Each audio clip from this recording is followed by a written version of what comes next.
হাশেম নিজে নিজে, এত পরিশ্রম করি তবুও জমি ফল দেয় না। আল্লাহ, আমার কি হবে? স্ত্রী, ভাবি না গো, আল্লাহ নিশ্চয়ই কোনো ব্যবস্থা করবেন। দৃশ্য ২। মাঠে এক বৃদ্ধ পথিক আসে। তুমি পরিশ্রমী কৃষক, এই নাও একটি আশ্চর্য বীজ, যত্ন করে রোপণ করো। হাশেম, আপনাকে ধন্যবাদ চাচা, আমি এটাকে আশীর্বাদ মনে করে যত্ন নেব।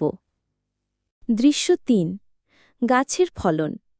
দিন যায়, গাছ বড় হয়, ডালের সোনালি ফল। গ্রামের লোক এক। ও হাসিম, এই গাছে সোনালি ফল কেমন করে? হাশেম, বীজ ছিল আশ্চর্য, বিক্রি করে তারা ধনী হয়ে যায়।